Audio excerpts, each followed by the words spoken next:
KKR কি তবে ধ্বংসের মুখে? আইপিএলের সব থেকে সফল একটা টিম আজ খাদের কিনারায় দাঁড়িয়ে। কেন পরপর 3টে ম্যাচ হেরে পয়েন্ট টেবিলের একদম নিচে নেমে গেল কলকাতা? আর এই কঠিন সময়ে কি গৌতম গম্ভীর আবার ফিরছেন আমাদের কেকেআরে? আইপিএলের জন্মদাতা ললিত মোদি খোদ গম্ভীরকে ফেরানোর জন্য কেন মরিয়া হয়ে উঠলেন?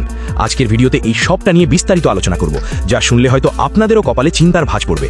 ভিডিওটা একদম শেষ পর্যন্ত দেখুন, কারণ শেষে এমন একটা খবর আছে যা প্রত্যেকটা কেকেআর ফ্যানকে অবাক করে দেবে। তবে কেকেআর নিয়ে আলোচনা শুরু করার আগে একটা ছোট্ট কথা, আপনি যদি সত্যিকারের কেকেআর ফ্যান হন আর কেকেআরকে মন থেকে ভালোবেসে থাকেন, তবে এই ভিডিওটিতে এক্ষুনি একটা লাইক দিয়ে কমেন্টে ঝটপট আমি কেকেআর লিখে দিন।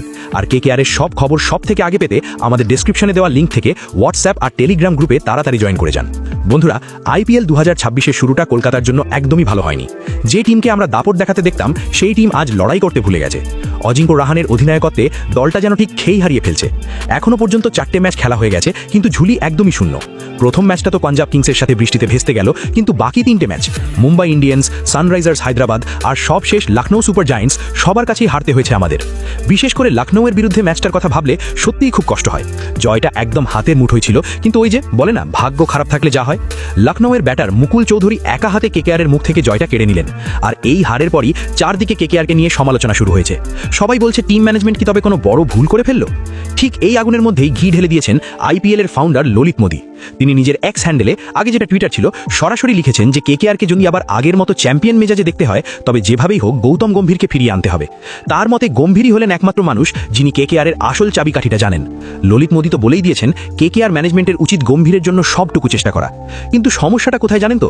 সমস্যাটা হলো গৌতম গম্ভীর এখন আমাদের ভারতীয় ক্রিকেট দলের হেড কোচ। বিসিসিআই এর নিয়ম অনুযায়ী জাতীয় দলের হেড কোচ থাকাকালীন কেউ কোনো আইপিএল টিমের সাথে যুক্ত হতে পারেন না। তাহলে ললিত মোদি এমন দাবি কেন করলেন? তিনি কি অন্য কোনো রাস্তা দেখছেন, নাকি কেকেআর ফ্যানদের আবেগকে কাজে লাগিয়ে বিসিসিআই এর উপর চাপ সৃষ্টি করতে চাইছেন? আসলে গম্ভীরের রেকর্ডটাই এমন।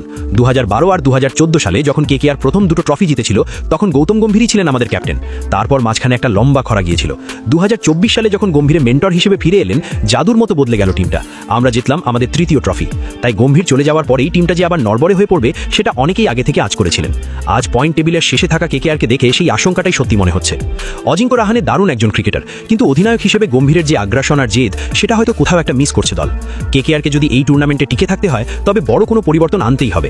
শুধু ভাগ্যের উপর ভরসা করে বসে থাকলে চলবে না।